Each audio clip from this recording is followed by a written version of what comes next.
I'm presenting together with the NCRE master's student, Barry Greenland, and the first part of this presentation will be me, the second will be Barry. So we'll share responsibility for this paper between two of us, and hopefully we'll answer questions between two of us. This particular paper will look at the concept of cultural filters, and with this particular paper shifts the conceptual focus from norm makers to norm takers. And this is something Jan was talking today in the morning when he was talking about different ideas in the field.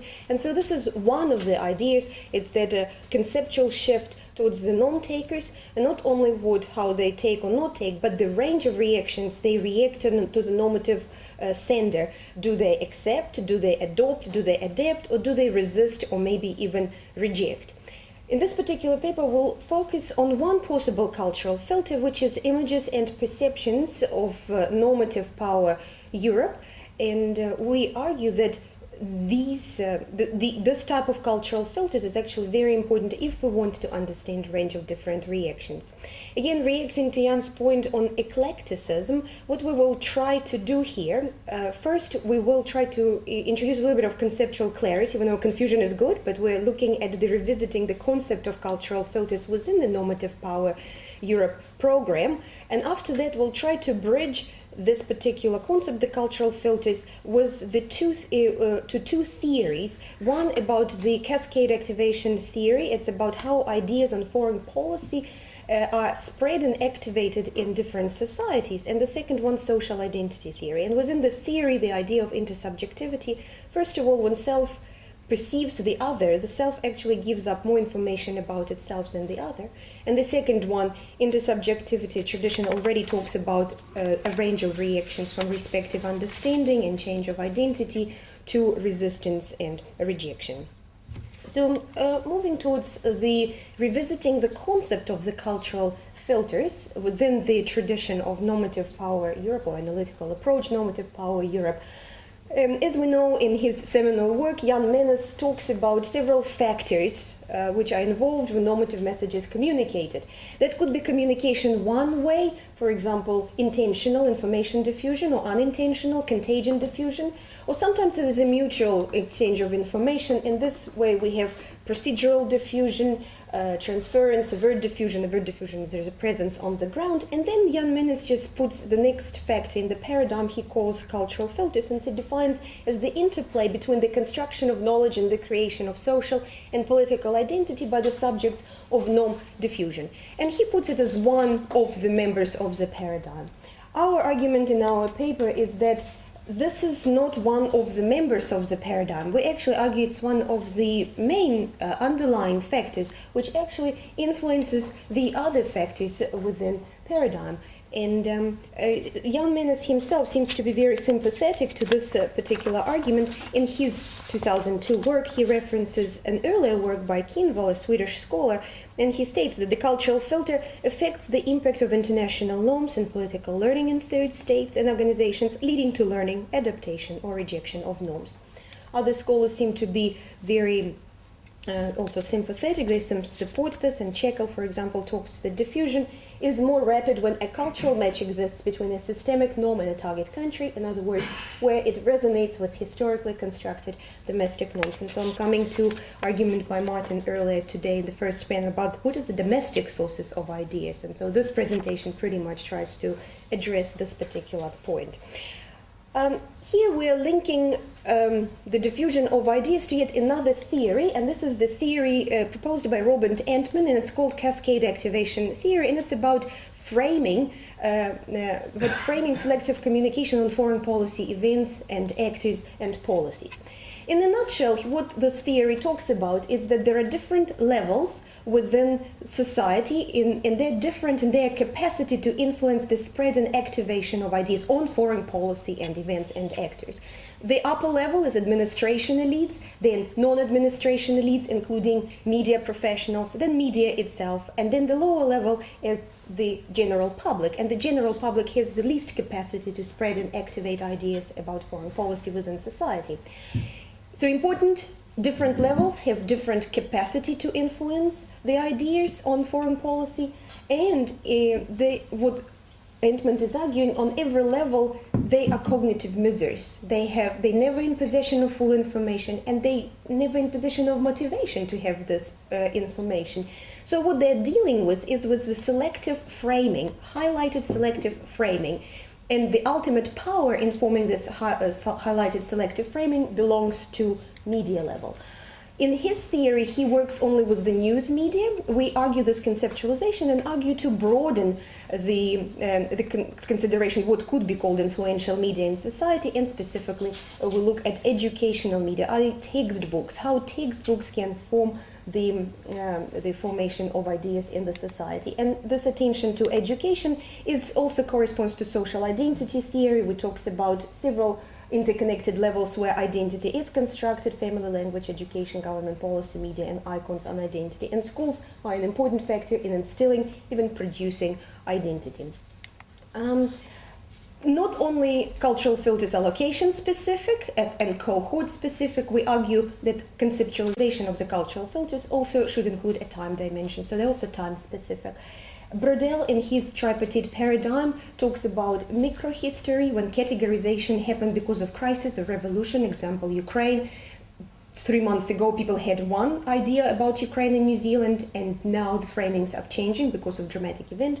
History conjuncture, at 25, 50 years, New Zealanders thought about European integration 50 years, something different, and they are framing it now. And finally, history de longue durée.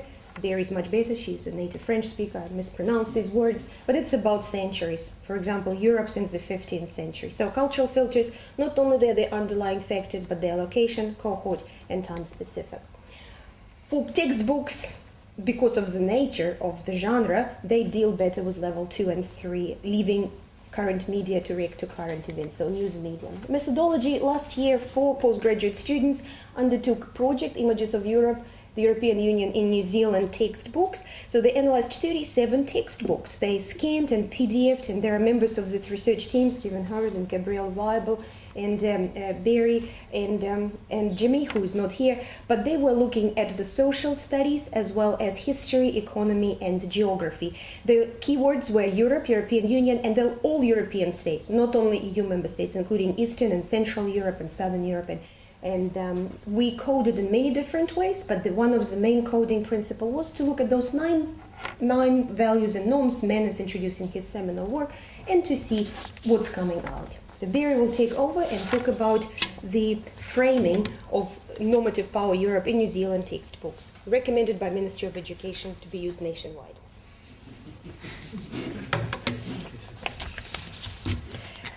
Alright, I'll just point out that the cartoons in here are from the textbooks. All of them come from mainly history textbooks. And I'd like to point out that I'm not denying that what's in the textbooks happened in history, but it's just the framing that's interesting, why those aspects of history were chosen and not others. So starting with the norm of peace, Europe is presented as a continent of war. For every mention of Europe or European country at peace, there's 5.3 mentions of Europe at war, and for every mention of Germany at peace, there's 10.5 mentions of Germany at war. This isn't particular to New Zealand. Most history studies focus on war. I think it's part of human nature. It's not necessarily just in New Zealand, but it's interesting. Moving to democracy, there's 3 areas in which democracy appears mostly, and that's a chapter on the Reign of Terror in France, a chapter on the suffragette movement in Britain, and a book about Germany in the interwar years.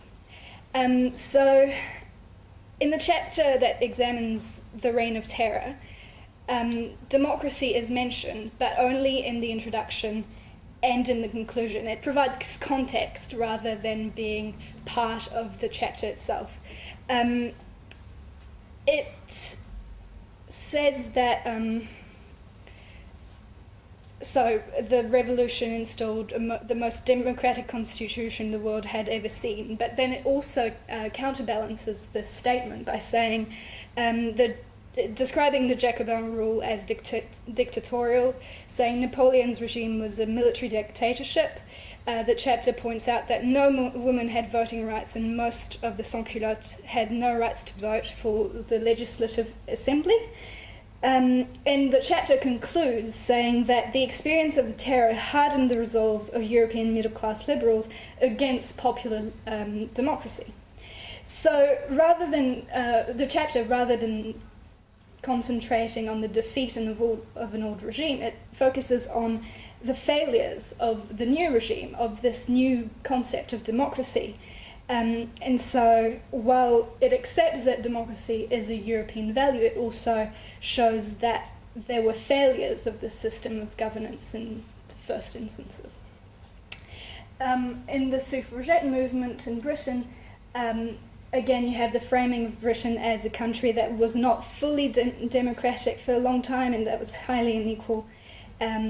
And it's also very important because New Zealand granted the vote to women before Britain did, and was the first country to grant the vote to women in parliamentary elections. So it's almost placing New Zealand as more normative power than Europe in some ways. Talking about Germany, Germany is associated with mainly authoritarianism and dictatorship, and when a democracy is mentioned in the context of Germany, it's invariably to point out that Germany wasn't one. It says, politicians had no experience of making democracy work, and many influential Germans had very little commitment to democracy.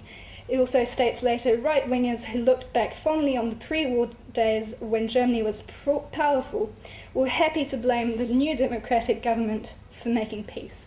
So it's saying Germans didn't like the democracy they had, they wanted a new one.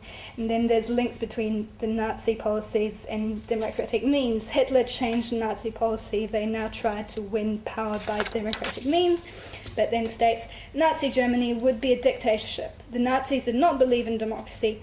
They thought that democratic systems of the Weimar government had been a disaster for the country. What Germany needed was a dictator who knew what was best for Germany, who made the decisions which everyone else obeyed because they were in the people's interest. So, again, Germany is framed as a country that didn't actually want democracy. Germans apparently were happy in dictatorship, which again is quite interesting, I find.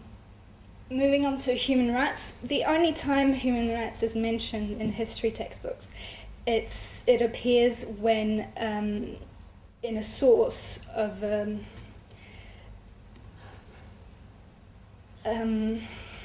speech by a Social Democrat MP after the passing of the Enabling Act that would place all powers in the hands of Hitler. And he said that it was a farewell to the fading era of human rights. So again, Germany is fading human rights, which is, again, a negative context. And then some chapters also discuss some other rights, not necessarily said as human rights, but are generally considered human rights, like freedom of speech, freedom of press, abolition of slavery. It also points out that abolition of slavery was maintained in French colonies, and absence of voting rights for women in the British suffragette movement. Liberty concept mainly in the French Revolution chapter. It points out liberty, equality and fraternity, but it also has a source by a text by Robespierre who justifies the terror, saying, subdue by terror the enemies of liberty, and you will be right as founder of the Republic. The government of the revolution is liberty's despotism against tyranny. So against turning liberty in a quite negative, liberty's despotism is quite strong. And norms of anti-discrimination appear more than don't appear, and discrimination does, especially in the context of persecution of Jews in Germany. Mentions of the Holocaust appear, and especially in a chapter on the creation of Israel. And then the only norm that appears in other textbooks is, in other subjects, is sustainable development in geography, and mainly in the context of gas emissions. So that, and I'll leave the floor to Natalia for the conclusions. It's obviously a very rich data set there, and we're happy to share more details if there are any questions. So, reflections and conclusions. We came to the conclusion that the selected framing communication spread and activated by educational discourses to future citizens of New Zealand, future citizens present quite particular framing. And this particular framing is, first of all, there is an underlying idea that norms and values are indeed part of the European culture. However, Europeans themselves have not always been able to uphold these values. Moreover, a particular self-vision of New Zealand comes through, and this is New Zealand is more normative than Europe. It is actually has a higher moral ground, and it is an external partner from whom European Union can learn about normative power in Europe rather than teach. We argue that these particular cultural factors are important, these filters are important to know if the international partners are undertaking certain international policies. For example, we could look they could explain New Zealand's particular reaction to its regional organization with Australia. They could provide some clues into outcomes of negotiations. We know that the human rights clause is one of the stumbling blocks in the negotiations between New Zealand and European Union in the current agreement, and it also predicts some patterns of collaboration. For example, how New Zealand and European Union could interact in development initiatives in the Pacific. Future results, we would like to compare cultural filters, this type of study with different countries, probably with Israel, but it has a similar project on textbooks, but also other media. For example, social media, who has a different scale of outreach, but also, for example, academic discourse, what Jan was talking today, or civil society discourse. Those are interesting intersections who also pump ideas into society. Thank you.